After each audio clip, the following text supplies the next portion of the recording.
quand je prends le métro, on va dire 2-3 fois par semaine, je vois à l'autre bout du wagon quelqu'un qui tout à coup a les yeux qui brillent et un grand sourire quand il me voit.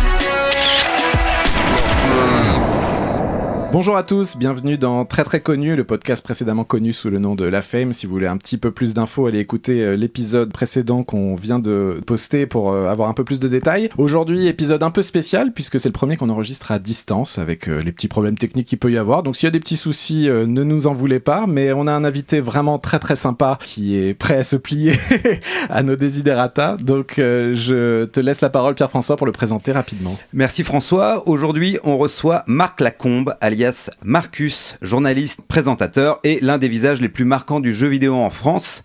À l'époque de Level 1 sur la chaîne Game One, tu incarnais ce grand frère rêvé, aussi drôle que maladroit, que tout le monde regardait, même ceux qui se fichaient complètement des jeux vidéo. Tu as même réussi à nous faire croire, mais attends, c'est cool d'être adulte, en fait ça a l'air génial, on peut être payé pour faire des jeux vidéo. Et évidemment, la réponse est apparue plus tard, non, c'est complètement nul d'être adulte, mais ça peut devenir un véritable métier. Tu as été le premier à être payé pour qu'on te regarde jouer à des jeux vidéo et tu es vraiment un symbole pour toute une génération, la nôtre, mais aussi la jeune génération. Tu les as toutes passées. Avant de rentrer en détail dans ton parcours, je voudrais d'abord savoir ce que représente la célébrité pour toi et est-ce que tu te considères comme quelqu'un de célèbre. Alors déjà merci pour le portrait qui était très gentil, et ce que je retiens du portrait surtout c'est que les gens qui me connaissent et me regardent depuis plus de 30 ans maintenant me considèrent comme un copain et pas comme une star justement. Donc voilà, moi je me considère pas comme très très connu en fait. Alors du coup c'est raté pour votre titre les gars, je suis désolé. Là il va falloir on arrête l'émission. Pas très très connu devant le titre, le nouveau titre. Je pense que mon cas est un peu particulier et du coup il est intéressant pour vous, je pense effectivement. Mais en gros, je pense que la majorité des Français me connaissent pas parce que même si ça fait 30 ans que je fais ce métier et 30 ans que je suis à l'antenne sur Game One, c'est quand même Game One reste une chaîne spécialisée dans le jeu vidéo. Donc déjà, il faut s'intéresser aux jeux vidéo pour la regarder. Et ensuite, c'est une chaîne qui est née en 98 sur le câble et le satellite. Donc il fallait avoir CanalSat, TPS, maintenant Orange, la Freebox, etc. pour y avoir accès. Donc ça veut dire que c'est pas la majorité des Français. Et d'ailleurs, je vois beaucoup de spectateurs qui me disent « Je regardais Game One quand j'étais ado, mais je n'avais pas Game One à la maison, j'allais le voir chez mon meilleur ami, j'allais le voir chez ma grand-mère, chez mes parents, parce que mon père était divorcé, et il avait Game One, je préfère aller chez lui, » ou ce genre de considération. Donc si tu veux, ça fait une sorte d'entonnoir qui fait que par rapport à la majorité de la population française, voilà, peu de gens me connaissent. Je sais que vous avez reçu Ellie Semoun, tous les Français connaissent Ellie Semoun, mais peut-être que tous les Français s'y intéressent pas. Je prends toujours le cas de Jean-Pierre Foucault. Tout le monde connaît Jean-Pierre Foucault, mais en fait tout le monde s'en fout un peu, et s'ils le voient dans la rue, ils vont rien avoir à lui dire en fait. Ils vont le voir à l'hippopotamus, ils vont dire Jean-Pierre Foucault il aime les frites, dis donc. Tu vois, et ça va s'arrêter là. Moi il y a peu de gens qui me connaissent, mais ceux qui me connaissent vraiment, me considère comme un vieux pote, comme tu l'as dit, et on a plein de choses à se raconter parce qu'on a la même passion commune qui est le jeu vidéo. Et ça fait 30 ans que à travers mes tests et mes émissions, je leur recommande des jeux vidéo ou je leur recommande pas les jeux qui sont pourris et qui coûtent trop cher, etc. Donc on a une relation très très particulière qui pour moi est pas du tout une relation de star, c'est pas du tout comme une vedette de la télé, du cinéma, de la chanson. Voilà, c'est vraiment un truc très très particulier. Ce qui veut dire qu'ils ont ça peut vous intéresser effectivement. Ben ouais, mais justement parce que ce qui veut dire que quand tu croises des gens, ils ont l'impression d'avoir un lien très très fort avec toi immédiatement en fait. C'est-à-dire qu'ils ont l'impression de te connaître vraiment intimement depuis très longtemps. Ah oui, c'est très étonnant. Je fais beaucoup de salons et tu sais, tous les week-ends en France, il y a un salon de geeks, de manga, de jeux vidéo, super-héros, etc. Maintenant, quasiment tous les week-ends, il y en a un. J'ai un petit stand avec un coin salon pour papoter, quelques bornes d'arcade pour faire patienter les gens plutôt qu'ils soient derrière une file d'attente. et ils viennent me rencontrer comme ils viendraient retrouver un vieux pote de lycée, en fait. Et ce qui est très étonnant, c'est que, oui, ils me connaissent très très bien. Aussi parce que mes émissions, j'ai créé en 98 ce qu'on appelle du let's play aujourd'hui. Ça consiste à jouer à un jeu vidéo et à commenter en même temps. Et un peu à raconter sa vie aussi parfois. Parce que quand il y a un temps de chargement qui est un peu long avec un écran noir, je raconte que en venant j'ai crevé un pneu avec ma 106 et voilà, j'ai dû réparer sous la pluie, etc. Donc ils savent quelle voiture j'ai, ils savent comment s'appelle mon chat, etc. Parce qu'au fil des émissions, je me livre un petit peu à travers le jeu vidéo et j'essaie de faire passer quelques valeurs on va dire de bienveillance, de gentillesse et ce genre de trucs. Donc ils me connaissent effectivement très bien. Et ce qui est surprenant, c'est que j'ai l'impression de les connaître aussi. Parce qu'avant même qu'ils aient ouvert la bouche, quand ils viennent me voir, je sais qu'ils aiment les jeux vidéo. Je me doute qu'ils adorent Star Wars et les Simpsons comme moi. Qu'ils aiment le jeu de rôle, qu'ils aiment aussi le jeu de société. Le rock, Retour vers le futur. Enfin voilà, je sais d'avance qu'on a 1 milliard de points communs. Et j'ai pas besoin d'aller très loin chercher un sujet de conversation. Ça vient tout naturellement. Et je passe entre 5 et 10 minutes avec chacun, avec grand plaisir, vraiment. Est-ce que tu as été le premier à faire du let's play ? Oui, en France, on n'avait aucune chaîne qui s'intéressait aux jeux vidéo à part Game One. Donc, et nous, on avait une grille à remplir. Donc, avant Game One, je travaillais pour Canal+, sur une émission qui s'appelait Cyberflash. On faisait des tests de jeux vidéo, des petites vidéos de 2 minutes 30 à peu près. Pour faire ces 2 minutes 30, il fallait jouer au jeu 5, 10, 20 heures, filmer 4-5 heures de jeu, dérusher, écrire un texte, faire un montage, une voix off, et tout ça prenait au minimum 2 jours pour 2 minutes 30. Donc tu vois, quand on a une grille entière de 24 heures à remplir pour une chaîne tout à coup, pas juste pour une émission, il est clair qu'on peut pas fonctionner comme ça, ce serait un travail de titan. Donc moi l'idée que j'ai eue, c'était de dire je vais parler de jeux vidéo à la télé comme on en parle à ses amis. Quand on a un pote qui vient à la maison, il s'assoit à côté de nous sur le canapé, on joue ensemble pendant 20 minutes, 1 heure, 2 heures, et puis au bout d'1 heure, il sait s'il a envie d'acheter ce jeu ou pas. C'était ça mon idée de base. Et puis après, on a l'idée de le faire sur fond vert pour être incrusté dans le jeu, un peu comme si j'étais un personnage de jeu vidéo. C'est venu assez vite aussi. Et le résultat fait que c'est un truc très convivial. Parce que moi, je suis plutôt quelqu'un de timide en fait à la base. Quand je vais à la boulangerie et que je suis pas Marcus, je chuchote, je voudrais 2 baguettes s'il vous plaît. Ma femme, ça la fait beaucoup rire. Donc justement, ce format-là a créé effectivement un rapport déjà immédiatement avec le spectateur, quelque chose d'intime, comme tu le dis, et peut-être que ce lien que tu as avec les gens vient du fait que finalement tu étais dans une forme de détente par rapport à d'autres animateurs. Exactement, oui. J'avais pas le stress de la caméra parce qu'on tournait dans un tout petit bureau. C'est vraiment un bureau, en fait. J'avais ma console, mon écran de retour, et en face de moi, Pierre, le réalisateur, et Cédric, l'ingénieur du son. Et entre les deux, une caméra. Voilà. Et moi, mon truc, c'était d'essayer de faire rire mes 2 potes là dans la pièce, à travers des petites vannes avec le jeu. Comme je faisais 5 jeux par semaine, j'avais pas le temps de devenir bon à chacun d'entre eux. Donc, je suis un peu maladroit par nature, donc c'est un peu Pierre Richard fait du jeu vidéo, quoi. Complètement. Je tombais dans des trous, j'appelais l'ascenseur me tombait sur la tête, enfin, tu vois, c'était des trucs comme ça. Et je pense que c'est aussi pour ça, que le public, en fait, t'appréciait, c'est que le gars de la télé jouait comme nous, en fait. Il se plantait, il se gamellait, il avait pas fait 10 000 fois le jeu. Exactement, oui, tout à fait. J'étais vraiment dans les conditions pratiquement d'un joueur normal. Si ce n'est qu'un joueur normal, en fait, quand il a payé un jeu 60 €, il va y jouer très longtemps et beaucoup, et il va finir par devenir bon. Moi, avec 5 jeux par semaine, malheureusement, j'avais pas plus d'une demi-journée pour chaque jeu, pour le préparer, pour trouver les 20 minutes les plus intéressantes. On appelait l'émission Level 1 par feignantise pour s'en tenir au premier niveau. C'était un peu une sécurité, un peu un contrat en se disant on fera que le premier niveau, comme ça, on n'aura pas à se taper tout le jeu. Mais en réalité, non, il y avait des moments où le premier niveau n'était pas intéressant, où c'était juste un tutoriel avec appuie sur A pour sauter, appuie sur croix pour tirer, et c'était pas très intéressant, donc il fallait aller jusqu'au 3e niveau pour que ça devienne intéressant. Donc chaque fois, il fallait que je joue suffisamment pour me faire mon idée du jeu, et puis pour avoir les 20 minutes, le créneau de 20 minutes en temps réel, il n'y a pas de montage du coup. Les 20 minutes les plus intéressantes, et qu'il n'y ait pas 10 minutes de cinématique par exemple au milieu, où on joue pas et on regarde juste quelque chose. Donc c'était vraiment les mêmes conditions qu'un joueur, et comme tu dis, un peu maladroit en plus. Je pense que c'est valorisant aussi pour le spectateur de se dire je joue mieux que lui quand même. Et puis à côté, c'est attachant d'avoir quelqu'un qui est un peu maladroit, je trouve aussi. Est-ce que tu as senti rapidement que l'émission avait quelque chose de culte ? Non, on était très surpris au début parce qu'on faisait, enfin je pense comme beaucoup d'artistes, on travaille dans son coin, dans un petit studio, moi mon petit studio avec Pierre et Cédric. On se doute qu'il y a des gens qui regardent, mais tant qu'on les a pas en face de soi, on mesure pas vraiment en fait.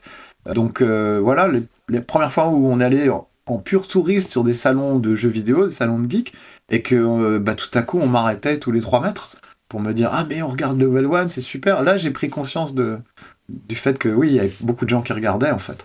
Parce qu'en plus comme c'était le câble et satellite, c'était pas la télé, c'était pas France 2 ni TF1, donc on avait une audience confidentielle par rapport à ces grandes chaînes. Mais c'était vraiment, par contre, en milieu geek, et parmi les gamers de cette génération, tous me connaissaient quasiment, même s'ils n'avaient pas Game One. Les potes qui avaient Game One leur parlaient de Game One, évidemment, puisque c'était la seule façon de voir des jeux vidéo qui bougeaient. Faut se dire que c'est une époque où il n'y a pas encore Internet. On a commencé en 98 et YouTube est arrivé en 2007. Et les seules sources d'infos qu'on a quand on est gamer, c'est les magazines de presse écrite. Donc nous, on était les seuls à montrer vraiment le jeu tel qu'il était, en plus, avec Level One. Donc tout de suite, les gamers ont adoré ça. C'était la source d'infos principale pour eux, quoi. Il fallait juste avoir CanalSat. C'est pour ça que je te dis que le nombre de gens qui me connaissent est réduit, en fait. Ouais. Mais il est étendu parce que c'est des amis, ils allaient jouer chez des amis, etc. Et accessoirement, le fait qu'ils aillent jouer chez des amis, d'ailleurs, ou chez des parents et tout, ça a créé des liens hyper forts entre eux. C'est-à-dire que pour eux, Game One, c'est un très bon souvenir d'enfance, aussi parce que c'est lié à quelqu'un de leur famille, de leurs proches, parmi les amis. Et moi, je suis devenu un ami, je fais partie de la famille pour les gamers. C'est un peu contagieux, tout ça, quoi. Donc, j'adore ma notoriété, qui est, en gros, personne me connaît, sauf des gens qui potentiellement m'aiment bien et à qui j'ai des choses à dire. Ça, c'est génial. Moi, j'ai croisé une fois Johnny Hallyday au festival de Gérardmer. C'était horrible. Tous les 2 mètres, t'avais un mec qui disait « Hey Johnny, pour les bikers !» Et je pense qu'il n'avait rien à foutre à force. T'as pas l'équivalent Hey Marcus, pour les geeks, non, ça existe non, pas. Non, j'ai pas ça. Mais j'ai des... Tu vois, quand je prends le métro, on va dire 2-3 fois par semaine, je vois à l'autre bout du wagon quelqu'un qui tout à coup a les yeux qui brillent et un grand sourire quand il me voit. Et c'est génial de faire cet effet-là à des gens. J'étais dans le métro il y a pas longtemps et il y avait un gars en face de nous, j'avais pas calculé qu'il m'avait repéré, quoi. Et ma femme m'a dit, mais quand il s'est assis et tu as vu, on a l'impression qu'il avait vu la Vierge, une apparition à Lourdes, quoi. Et effectivement, quand il est descendu, il n'a pas osé me parler, en fait, mais au moment où il est descendu à sa station, il s'est penché vers moi, il fait « Oh Marcus, merci pour les émissions !» Et hop, il est parti. Et je l'ai pas vu venir. Et ma femme me dit, vraiment, quand il est rentré, c'était évident qu'il t'avait reconnu, quoi. Mais moi, j'avais la tête ailleurs, j'ai pas vu, quoi. Mais c'est très mignon, tu vois. Les gens sont très respectueux, quoi. En revanche, est-ce qu'il y a un côté un peu plus dérangeant, c'est-à-dire que comme les gens te considèrent comme leur pote, j'imagine qu'il y a des jours où toi, t'es de mauvaise humeur, il t'est arrivé une broutille dans la journée. Est-ce que c'est pas parfois fatigant que les gens te prennent pour un pote, même quand ils te connaissent pas, surtout sur un jour où toi, t'es pas forcément prédisposé à être comme ça ? Alors moi, je suis plutôt un bisounours. Je suis rarement de mauvaise humeur. Je te rappelle que je suis payé pour jouer depuis 30 ans quand même. Donc tous les jours, je me lève en me disant « Ah, chouette, je vais encore jouer à un jeu vidéo et on va me donner de l'argent pour ça. » C'est assez génial. Donc je suis rarement de mauvaise humeur. Après, la vie peut faire qu'il y a des moments où t'as pas du tout envie de rigoler et tout ça. Franchement, je suis pas embêté par ça parce que les gens sont très respectueux. Ils sont vraiment... ils demandent toujours je veux pas vous déranger, excusez-moi. Ils me vous voient souvent. En premier mouvement, et je leur dis tout de suite, tu peux me tutoyer, il n'y a pas de souci. Je suis plus âgé aussi, tu vois. Les gens qui me regardent sont souvent plus jeunes que moi, donc il y a peut-être ce respect des aînés intuitif. J'ai vraiment beaucoup de chance. Mon public, c'est des gens un peu comme moi, j'ai envie de te dire, qui sont plutôt bienveillants, bien élevés. Qui se jettent pas sur moi, qui avancent à pas feutrer, qui me font un petit sourire, me montrent qu'ils m'ont reconnu et me demandent si on peut prendre une petite photo, et voilà. Et j'ai vu en revanche des youtubeurs comme Squeezie et Cyprien, mais vraiment pris d'assaut à la Paris Games Week, et là c'est très désagréable. C'est-à-dire que c'est un peu comme les Beatles, les gens crient, se bousculent sur leur passage, les gens leur sautent dessus en mode vas-y, un selfie, vas-y, fais pas ta star. C'est vraiment, il n'y a pas de bonjour s'il te plaît, merci quoi. C'est vraiment. Mais t'as l'avantage, toi, je pense, par rapport à eux, d'avoir un public qui est sûrement un petit peu plus âgé, et donc oui, les youtubeurs, eux, peuvent être assaillis par des enfants de 10 ans qui n'ont aucune retenue et qui ne comprennent pas en fait le fait que la personne en face d'eux est une vraie personne et pas juste quelqu'un. Oui, c'est vrai. Ils considèrent qu'ils leur appartiennent. Ce qui est un peu logique dans le sens où des gens comme Squeezie Cyprien ont commencé collégiens dans leur petite chambrette avec juste une webcam. Donc ils étaient exactement comme leur public. Il n'y a pas la distance habituelle d'une star, d'une vedette, etc. C'est des étudiants qui regardaient d'autres étudiants ou même des écoliers quasiment. Donc ils se sentent hyper proches tout de suite et ils ont entretenu aussi cette proximité.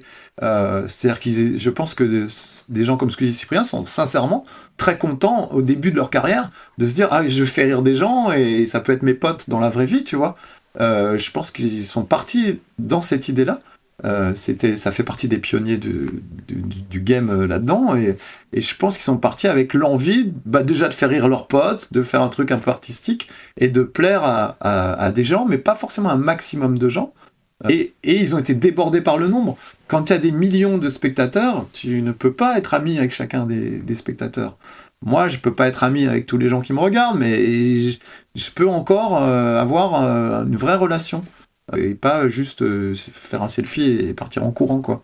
Donc, moi, je savoure ça. Et j'ai envie de te dire, j'ai pas envie que ça change. J'ai pas envie d'aller demain sur France 2 et que tout à coup, toute la France me connaisse et qu'ils s'en foutent un peu.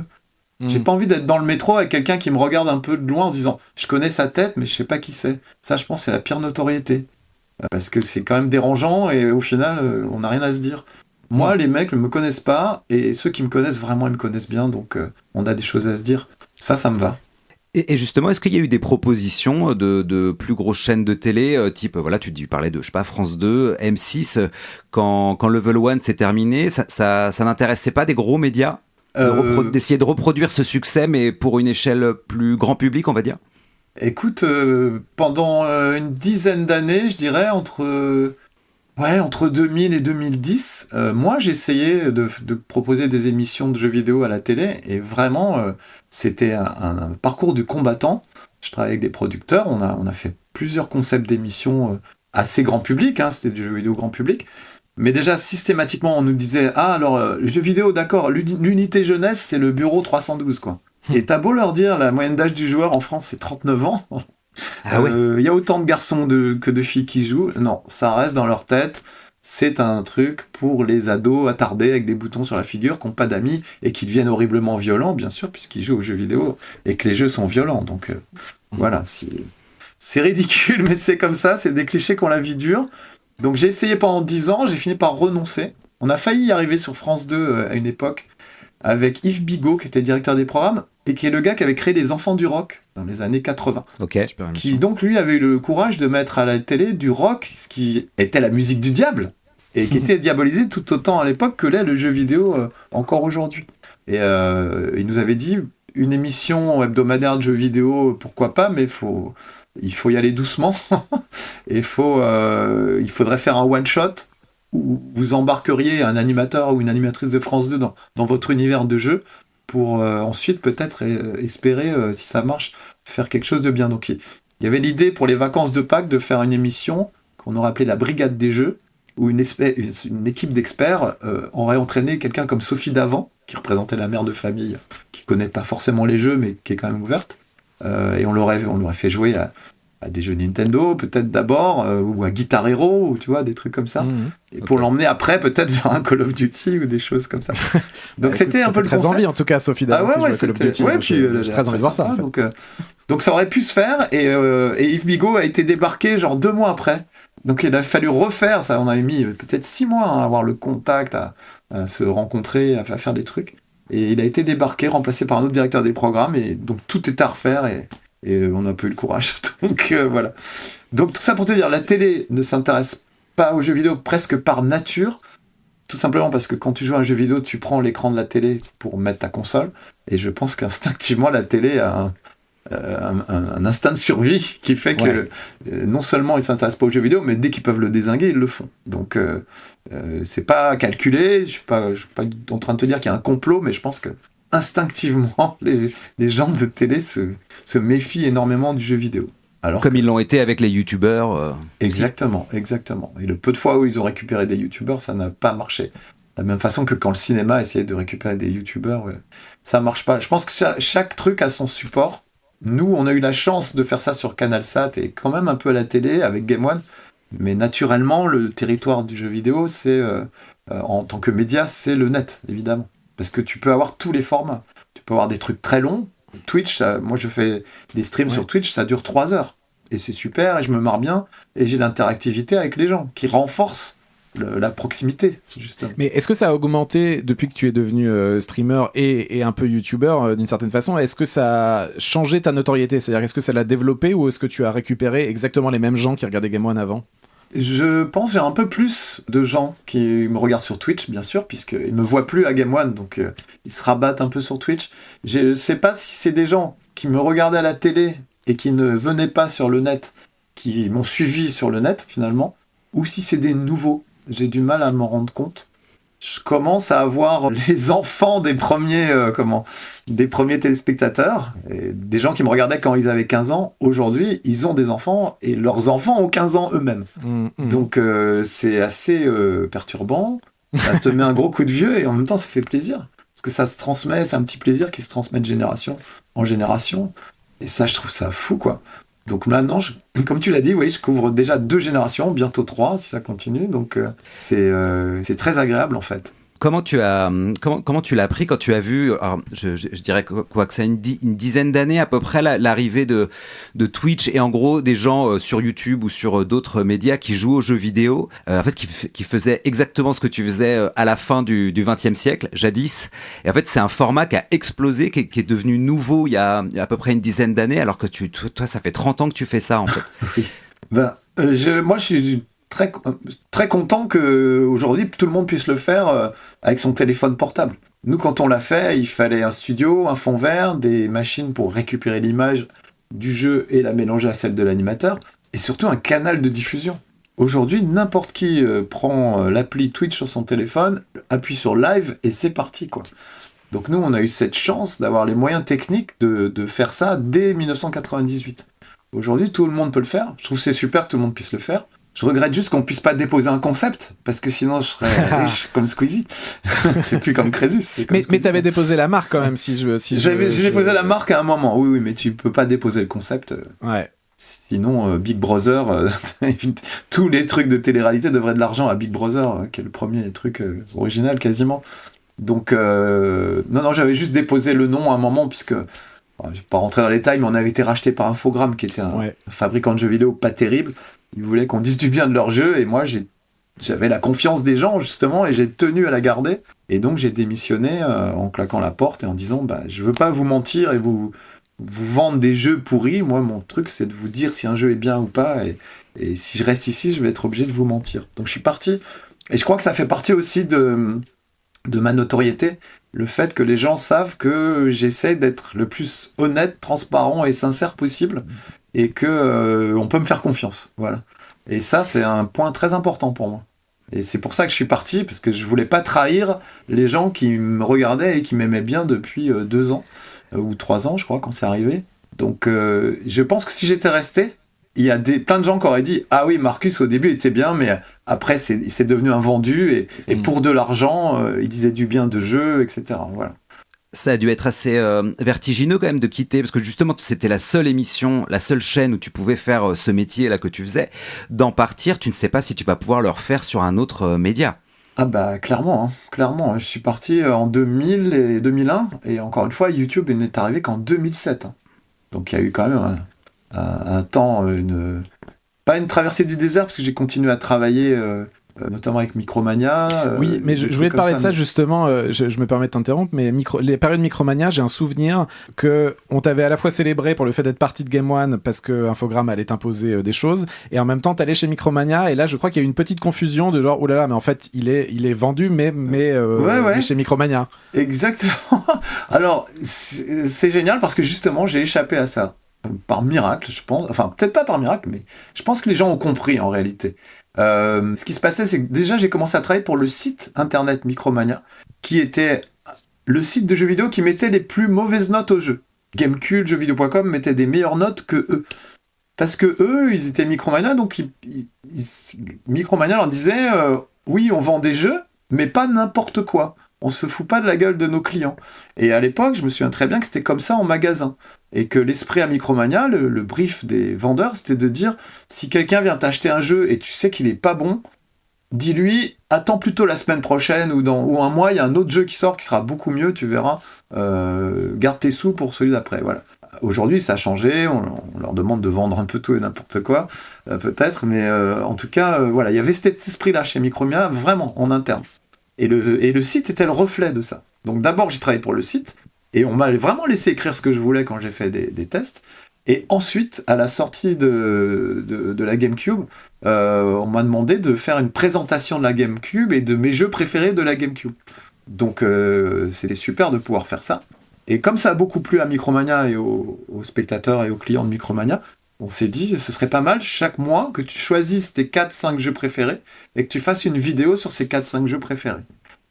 Et c'est moi qui les choisissais, on m'a jamais imposé aucun jeu, etc. Donc dans ces conditions, je trouvais que je pouvais tout à fait garder la tête haute et être sincère dans ce que je faisais. Et même dans les jeux que j'aimais, s'ils avaient des défauts, je pouvais parler de ces défauts. Donc c'était paradoxal, mais j'avais une liberté totale chez Micromania, bien mieux que Game One dans cette période-là, quand c'était contrôlé par Infogrames. Alors après, il faut dire que Infogrames, voilà, à force d'être mauvais, ils se sont tirés une balle dans le pied tout seuls, ils existent même plus aujourd'hui, et ils ont failli couler Game One, je pense, peut-être au passage.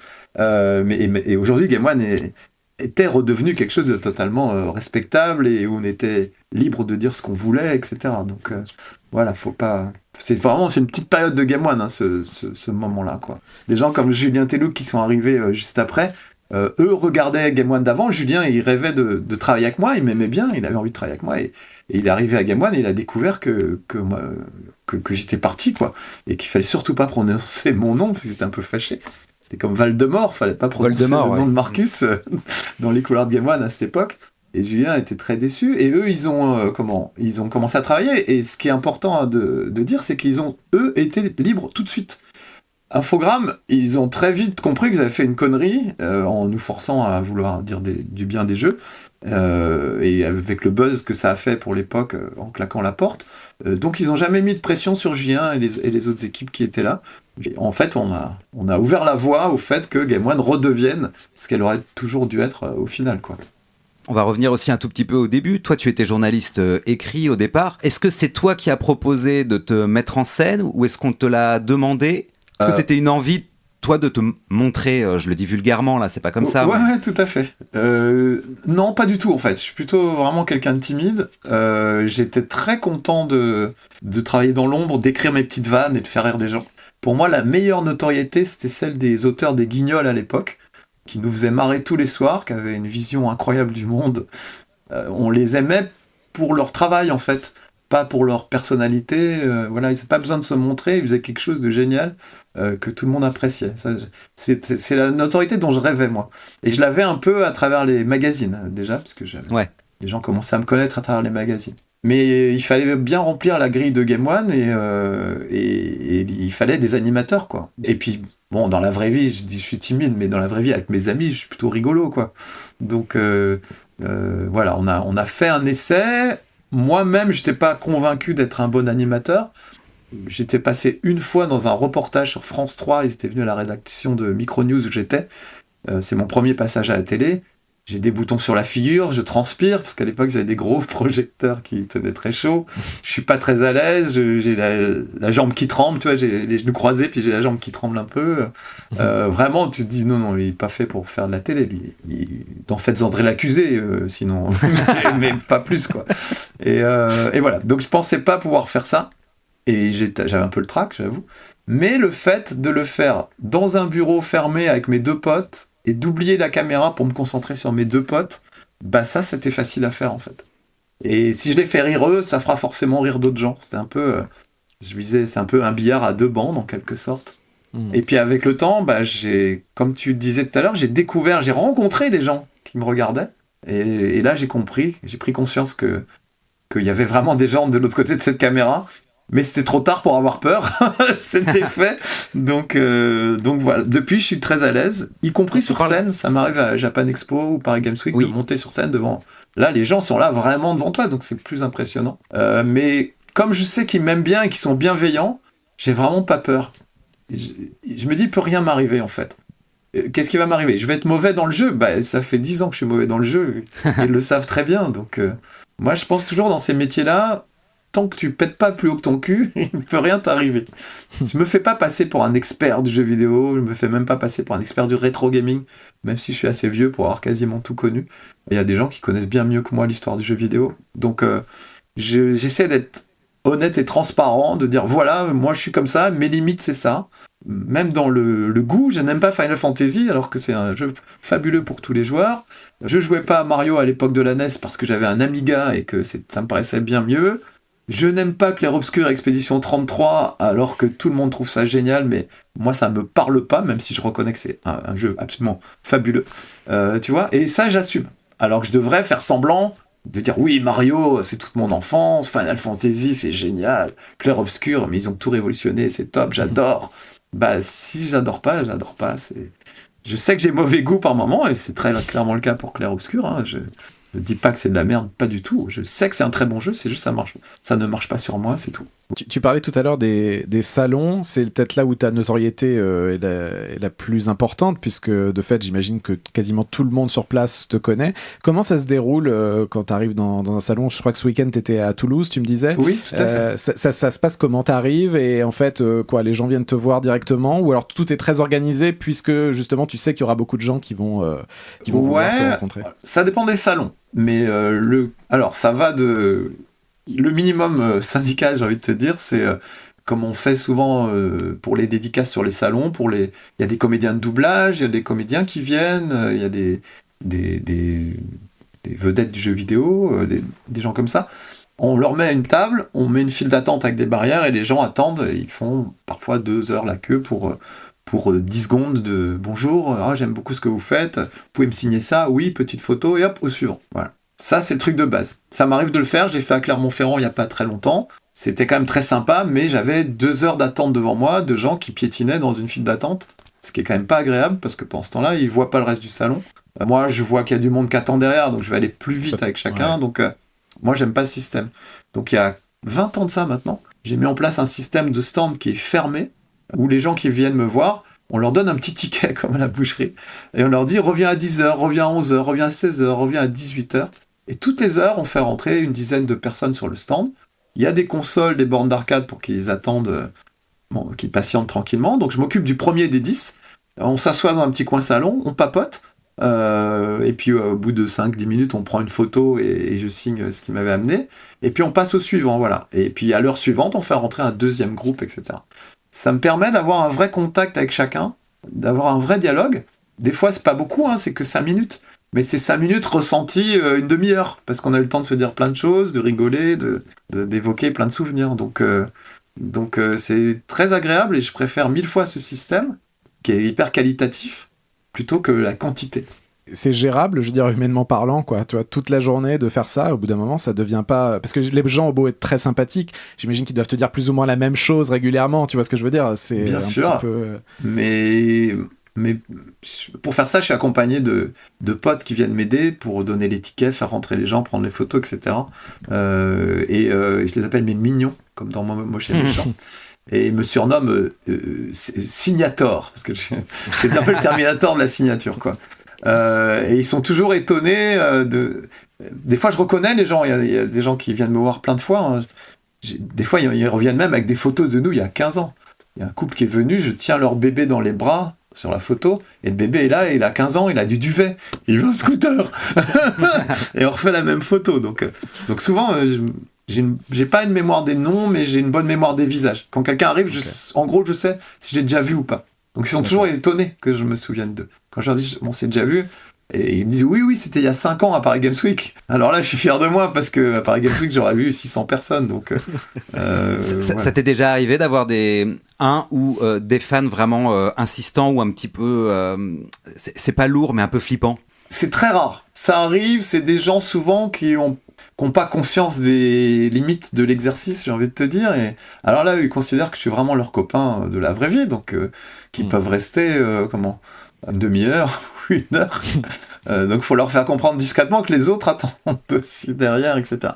Et en général, ça va. Ils comprennent très bien et ça se fait de manière très instinctive.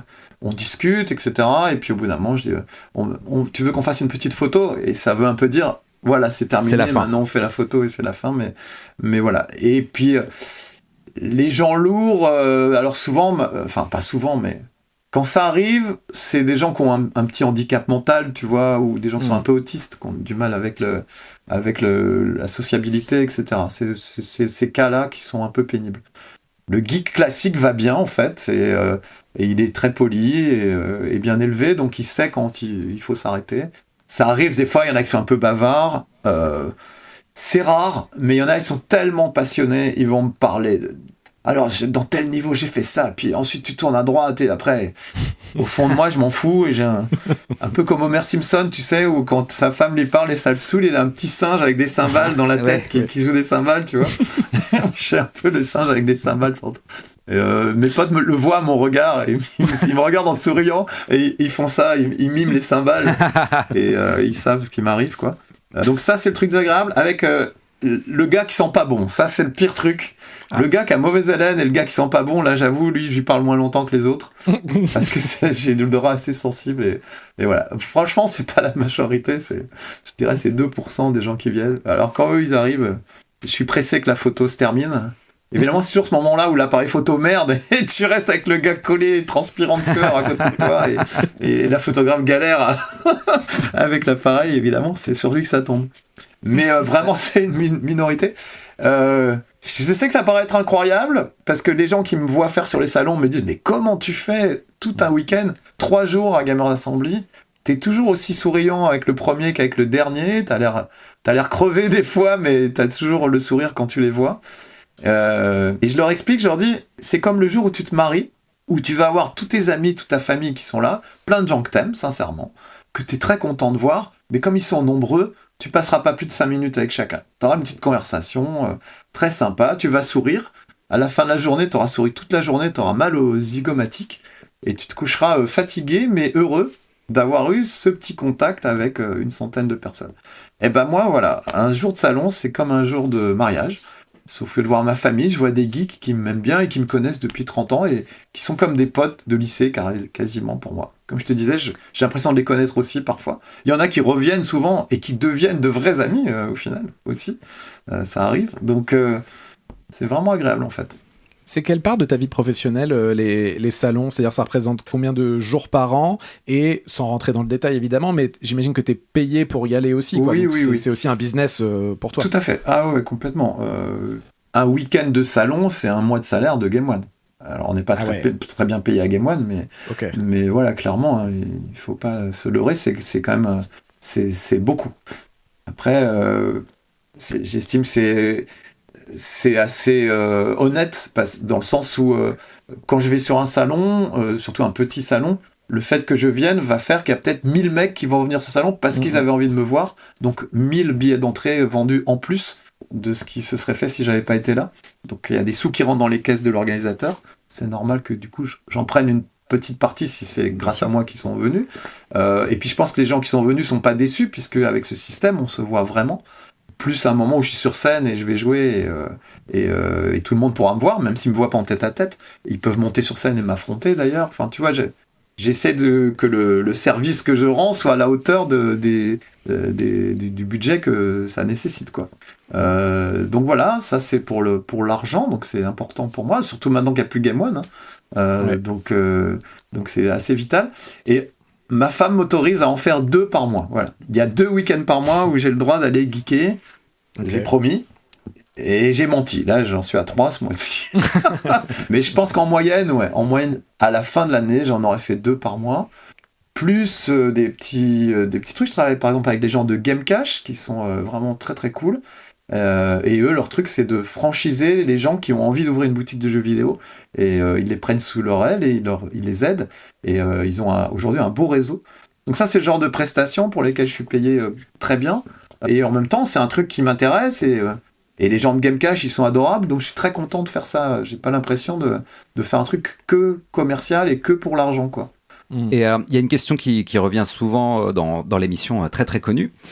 C'est est-ce que la célébrité rend beau ? Est-ce que tu as commencé à plus plaire aux filles ou aux garçons quand tu as commencé à faire de la télévision ? Oui, je pense. Déjà, toi, ça te donne de l'assurance. J'ai envie de te dire, quand tu veux séduire quelqu'un, si c'est quelqu'un qui te connaît, la moitié du boulot est déjà fait. Si la personne s'intéresse à toi, c'est que déjà, il y a un bon point de départ. Donc la moitié du boulot est déjà fait. Après, faut pas décevoir par rapport à ce que les gens imaginent de toi.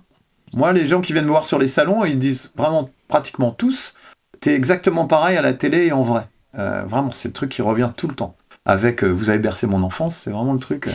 T'es pareil à la télé, c'est fou, exactement pareil. Alors j'essaye, j'en rajoute. Quand je fais de la télé, j'en rajoute. J'essaie d'être un peu plus drôle. mais voilà, donc dans la séduction, je pense que oui, ça m'a aidé. En fait, en réalité, je suis pas sorti avec beaucoup de filles qui me connaissaient. Je suis plus sorti avec des filles qui me connaissaient pas. En majorité, peut-être, j'en sais rien. 80% des filles que j'ai connues ne m'avaient pas vu à la télé. Et peut-être il y en a 20% qui m'ont connu par la télé et qui m'ont rencontré comme ça. Pour ces 20%-là, oui, là, c'est évident que ça vient de là. Après, j'essaie d'être à la hauteur du truc. J'espère qu'ils n'ont pas été déçus si elles m'écoutent. Elles me diront. Mais voilà, c'est... je pense à rend beau parce que tu te sens bien dans ta peau. Tout à coup, il y a des gens qui t'aiment, qui te disent que t'es beau, que t'es sympa, que t'es rigolo. C'est rassurant, parce qu'on a toujours tous des doutes. Hein. Je sais que, par exemple, avant d'être connu, on va dire, moi, pour la séduction, je misais sur l'humour, l'écriture, j'envoyais des petites lettres, etc., et pas sur mon physique. J'estimais que je n'étais pas capable d'aller en boîte de nuit, me trémousser et séduire une fille qui m'aurait repéré grâce à mon physique. Ce qui est le principe de base des boîtes de nuit en général, et de ce genre d'endroit. Donc c'était vraiment un truc, je dis non, ça ne marchera pas. Et puis, avec l'aisance venant, ça m'est arrivé d'avoir des contacts avec des filles en boîte de nuit qui ne me connaissaient pas, mais qui trouvaient que j'avais un physique appréciable. Ce dont moi-même je doutais énormément. Je trouve que j'ai un grand nez, voilà. Bon, je sais pas, cette personne ne s'aime vraiment tel qu'il est, mais voilà. En tout cas, je pense que la célébrité rend beau, ou au moins intéressant, à défaut.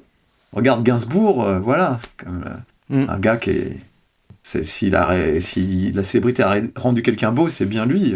Le gars était avec Jane Birkin, c'est quand même incroyable. C'est La Belle et la Bête. donc voilà, je trouve que le fait d'être célèbre, je pense que ça permet aux gens de passer au-delà du physique pour voir ce qu'il y a derrière. Ce qui est quand même un super avantage, parce que dans la vraie vie, on fait rarement ça, en fait. On va souvent en truc amoureux, on va vers les gens d'abord pour quelque chose de visuel, et puis après, on gratte un peu, on voit est-ce que c'est une belle personne aussi à l'intérieur ou pas, quoi. Là, la télé, le fait que les gens te voient tous les jours, puis moi, encore une fois, des fois, je me livrais un peu. Jean-Pierre Foucault, on ne sait pas ce qu'il pense, est-ce qu'il aime le tiramisu, j'en sais rien. Voilà, moi, les gens, ils savent ça. Donc, ils ont un aperçu de ma personnalité, et ils ont envie d'y aller ou pas. Et c'est pas juste le physique, en fait. Donc je trouve qu'on a cet avantage-là quand on passe régulièrement à la télé. Les gens nous connaissent un peu au-delà de notre physique. Et si le physique, il est pas terrible, on sait déjà ce qu'il y a derrière. Et on fait l'effort d'y aller. Alors que peut-être la même personne dans la rue, tu te serais dit, il est pas très beau, ou elle est pas très belle, et pas envie d'en savoir plus, finalement. Tu as déjà passé le premier niveau, sans mauvais jeu de mots. Oui, ça m'est arrivé. Plus d'une fois, en réalité, oui, c'est vrai. Est-ce que tu as un souvenir de la toute première fois où on t'a reconnu donc j'imagine post-level 1 sûrement. Est-ce que tu te rappelles d'une personne qui est venue te voir et de l'effet que ça t'a fait? Je me souviens de deux trucs qui m'ont fait marrer. Là, c'était une lettre en fait. J'ai reçu une lettre d'un enfant qui me regardait avec son papa et qui disait avec mon papa on regarde ton émission et on rigole bien et mon papa aime pas trop les jeux vidéo mais grâce à toi non seulement il me laisse jouer mais des fois il joue avec moi quand tu montres un jeu qui est rigolo pour nous deux et on joue tous les deux. Et rien ne pouvait me faire plus plaisir parce que vraiment j'ai envie de dire c'est un peu mon but à travers ça, c'est si je peux réunir des générations et convaincre des parents un peu réticents vis-à-vis de jeux vidéo que c'est un super loisir et que ça se partage tellement bien avec ses enfants, ça vraiment, pour moi, c'est ma légion d'honneur. Donc, j'ai trouvé ça fou. Et l'autre truc aussi incroyable, on recevait des lettres d'écoliers du Bénin qui nous écrivaient. Alors, c'était très bien écrit, très joliment écrit, et dans un français incroyable. Mais parce qu'il captait Game One. Il captait Game One. Alors, tout ce qui est pays d'Afrique, Algérie, Maroc, ils ont tous des décodeurs pirates, mais ils savaient tous Game One. Et c'était une source d'information hyper importante pour eux. Et donc, les phrases, la lettre commençait par « Je demande votre pardon en avant que j'incommode ». Des tournures de phrases incroyables. Et c'était souvent « Nous autres, pauvres béninois que nous sommes, n'avons pas la chance d'avoir les consoles ». Voilà, c'est des tournures de phrases, c'était très mignon. Et il demandait... Tu les faisais rêver à distance sur des consoles et des jeux auxquels ils pourraient jamais avoir accès, en fait, quoi. L'année dernière, j'ai fait la Comic-Con Alger. Et alors, on a été accueillis comme des rockstars. J'étais avec Kayane et Genius, d'autres animateurs de la chaîne. Et vraiment, alors là, pour le coup, on avait vraiment l'impression d'être célèbres. Parce que pour eux, on est vraiment l'unique source à l'époque d'information. Et alors, eux, c'est encore autre chose. Parce que des fois, ils n'avaient même pas les consoles. C'était très compliqué. Donc, il me disait, quand toi, tu faisais un level 1, tu jouais à Zelda Ocarina of Time sur GameCube, sur Nintendo 64, pardon, et ben, c'était comme s'il y avait une Nintendo 64 dans mon salon, parce que sur ma télé, il y avait une Nintendo 64, et avec un gars qui jouait mal, certes, mais qui jouait quand même dans mon salon. Donc, il disait, on avait l'impression d'avoir non seulement la console sous la télé, ce qui n'était pas le cas, et en plus le pote qu'elle est avec et qui nous racontait le truc. Donc pour eux, c'était l'incarnation du jeu vidéo en fait, quoi. Ouais, complètement. Ouais. Puis le fait d'être intégré au jeu aussi, le fait d'avoir ce fond vert qui intégrait mon image au jeu, je pense que je faisais partie du jeu pour eux. Est-ce que tu crois qu'ils ont été déçus quand ils ont une console que tu sois pas dedans? J'étais pas livré avec. Il n'y avait pas de pack. C'est nul. C'est nul. Il n'y a pas le pack Marcus. C'est cool. Le pack Warcus, on aurait pu mettre pour Nintendo, tu vois, avec un Marcus diabolique. Non. Alors j'espère que je leur ai conseillé les bons jeux. Ça, c'est ma hantise parce que comme j'ai pas toujours bon goût, moi je peux dire du mal d'un jeu qui est bien et inversement trouver génial un jeu que personne d'autre que moi va aimer. Mais à force, les gens ils me connaissent, donc ils font la part des choses et c'est très bien comme ça. Ils écoutent pas benoîtement ce que je leur dis. Voilà, ils savent vraiment faire la part des choses. Donc non, pas de pack Marcus malheureusement. J'aurais bien aimé, mais non. Et pour terminer, j'aimerais qu'on parle de la fin de Game One, malheureusement. Donc, je voulais savoir comment tu avais vécu, parce qu'on va récapituler un petit peu, mais le groupe Paramount, si je dis pas de bêtises, a décidé de se séparer de plusieurs chaînes dans le monde, dont de Game One, qui était pourtant une chaîne qui était bénéficiaire, largement même. Donc, il y a eu cette décision un peu unilatérale et qui a surpris tout le monde. Je crois que toi-même, tu l'as appris par voie de presse et pas directement par ta direction. Comment tu as vécu tout ça et quel est l'avenir proche de Game One? Alors là, on enregistre, on est mi-avril. Peut-être qu'il y aura une annonce après, j'ai cru comprendre qu'il se murmurait que un groupe voudrait relancer la chaîne peut-être sous un autre nom. Est-ce que tu peux nous parler un peu de tout ça, s'il te plaît? Oui, bien sûr. On a créé Game One en 98 et tout allait bien. Il y a des hauts et des bas, bien sûr, mais tout allait bien. À la fin, on avait à peu près 3 millions de spectateurs et on gagnait, je crois, 2 millions de bénéfices nets par an. Donc c'est pas mal pour une petite chaîne qui est soi-disant très bien pour la plupart des... Oui, voilà, c'est déjà pas mal pour la plupart des entreprises. Et puis, on te dit toujours, oui, la télé, c'est fini, maintenant, il n'y a plus que le net. Nous, on prouvait qu'il y avait encore un peu d'avenir pour la télé. Et puis, la télé a sa place aussi, hein. Vraiment. Il n'y a pas de raison de tout mettre sur Internet, après tout. L'intérêt d'Internet, c'est l'interactivité.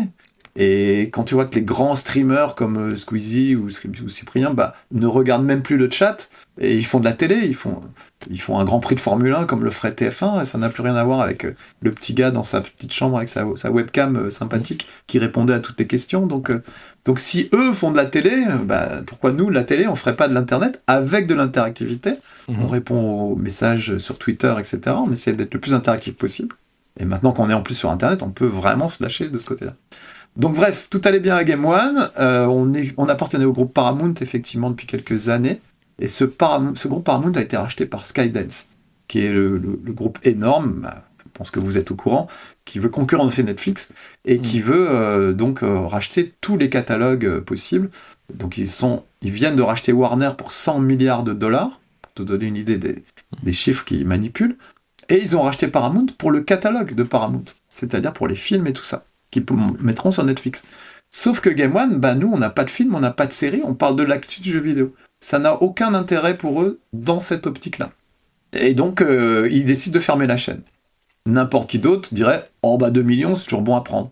2 millions, pour eux, c'est quand tu vas à la boulangerie, tu fais tomber une petite pièce, tu sais, un peu jaune, là, et tu te baisses pas pour la ramasser. Eux, ils se sont pas baissés pour ramasser Game One, voilà. C'est quand même une très grosse pièce, là, mais...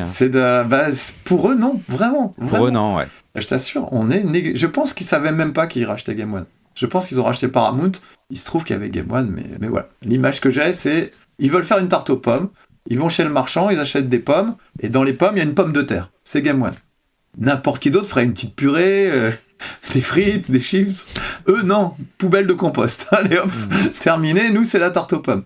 Et pour te dire, c'est aussi, tout ce groupe-là, c'est des gens qui sont très copains avec Trump, qui essayent aussi de racheter CNN pour museler l'information. Donc ils sont dans des considérations tellement loin de nous. Game One, c'est 8 salariés, et ils ont mis 8 salariés au chômage. Après tout le reste, moi, les autres, soit intermittents, soit des... Moi j'ai ma boîte et je facture à Game One, donc ils n'ont eu que 8 personnes à virer. Le PDG de Skydance, c'est aussi le PDG d'Oracle. Oracle, la semaine dernière, ils ont viré 20 000 personnes par mail dans la journée. Les mecs ont reçu un mail qui leur ont dit « Vous faites plus partie de la société à partir de ce soir », à l'américaine. Donc t'imagines bien que 8 salariés d'une chaîne qui ne savaient même pas qu'ils avaient acheté, ils en ont rien à foutre. Ouais. C'est un requin qui mange un gros poisson. Donc requin, c'est Skydance, il mange un gros poisson, c'est Paramount.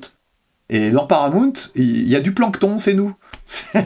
Mais le requin, le plancton, il ne sait même pas ce que c'est, en fait. Donc ils s'en foutent complètement. Donc voilà, donc nous on en est là, mais on n'a pas envie de se laisser abattre.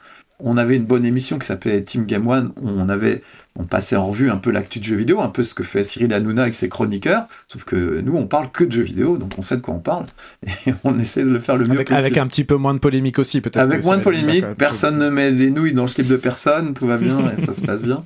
Oh, quoi qu'on fait des trucs pas loin des fois. On a toujours des défis idiots. Ouais, je vais peut-être pas trop de moquer d'Hanouna, parce que des fois on n'était pas loin. Et voilà, bon, en tout cas, c'était dans la joie et la bonne humeur, personne ne s'est plaint. Donc voilà, on avait envie de continuer ça. C'est l'émission qui faisait travailler le plus de gens, cadreurs, maquilleuses, techniciens, etc. Donc on essaie de sauver ça.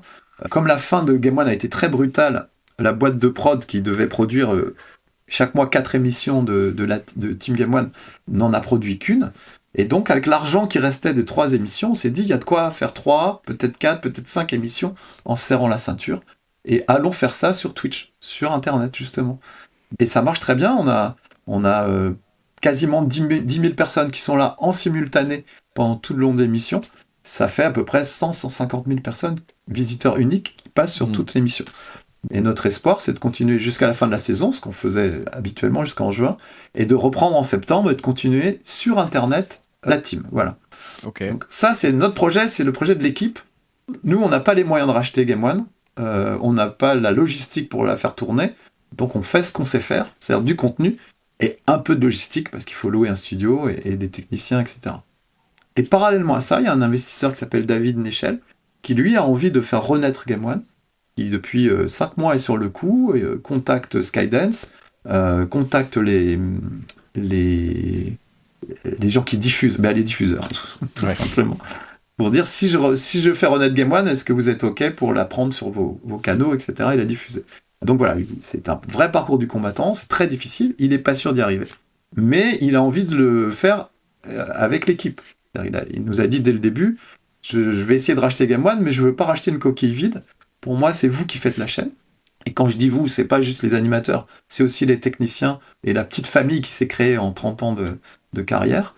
Et l'idée, c'est de remettre tout ça à l'antenne, et peut-être même de faire encore mieux, en rajoutant du contenu, des choses, peut-être des gens nouveaux, etc. Donc voilà le programme, voilà le projet. Évidemment, on le soutient à fond, on espère qu'il va y arriver.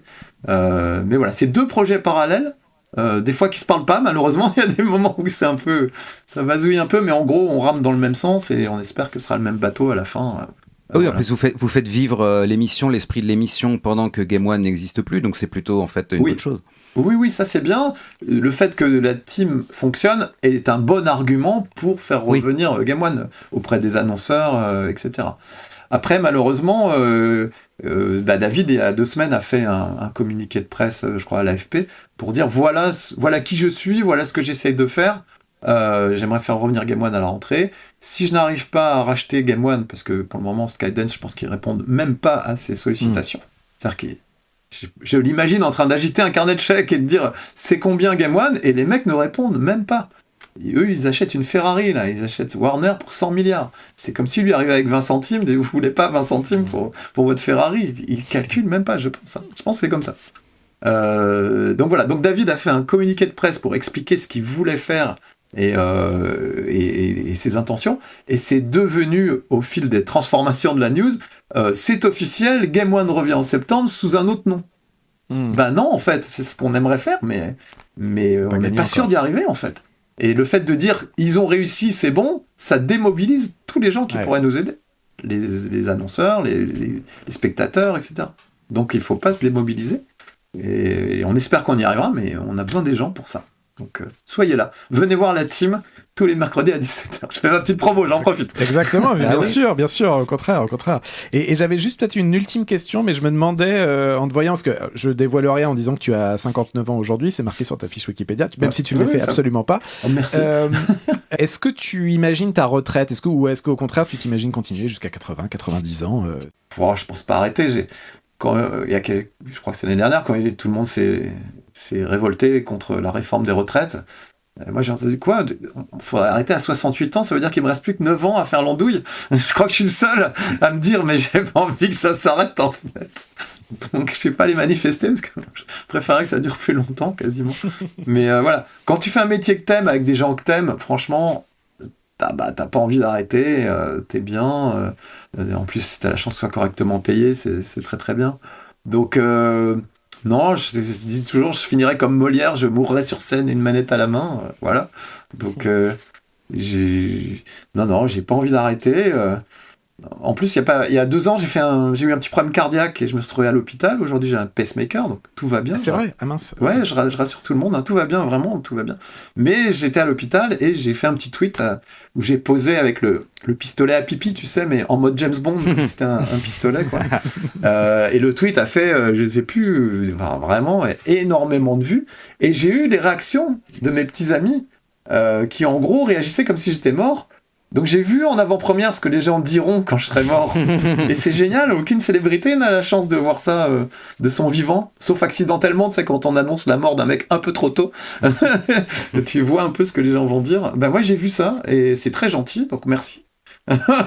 Donc gardez ça pour plus tard, le plus tard possible, mais merci d'avance, en tout cas pour les gentilles choses que vous direz sur moi. J'espère. Si je suis pas rattrapé avant par un hashtag à la con comme plein de célébrités, mais normalement j'ai fait ce qu'il faut pour qu'il se passe rien. Après cette émission, ça va peut-être changer. Profite. Profite. Il te reste quelques jours. Mais merci pour l'invitation, en tout cas, c'est vraiment très gentil. Merci à toi d'avoir accepté, c'est vraiment adorable. Merci pour tout. Et puis évidemment, on souhaite que Game One puisse revenir rapidement sur les écrans. Et en attendant, effectivement, on peut te retrouver avec toute l'équipe sur Twitch. Ouais. Et sur ma chaîne Twitch, j'ai ma chaîne Twitch aussi. J'ai oublié. Du coup, tu vois, je joue tellement en équipe que. Mais j'ai ma chaîne Twitch, c'est Marcus The Boulet, Z-E-B-O-U-L-E-T. Et tous les lundis soirs, tous les jeudis soirs, je stream. J'étais sur Resident Evil hier soir. Et puis je stream un peu à l'arrache dans la semaine, de temps en temps. Voilà. Donc vous pouvez aussi me retrouver tout seul. Mais l'idée, c'est que j'ai envie de me retrouver avec mes amis. Donc c'est ça qui compte avant tout. Eh ben, n'hésitez pas à aller voir tout ça. Merci beaucoup Marcus et je te dis à très bientôt. Merci les gars. Et puis nous, on dit au revoir à nos auditeurs. On se retrouve bientôt. N'hésitez pas à vous abonner, activer la cloche sur YouTube. Et on remercie... Et laissez des commentaires sympas. Et laissez des commentaires exactement pour le petit robot YouTube. Et on remercie aussi Charlie Clouet pour le montage et Frédéric Maton pour la musique. Merci à eux.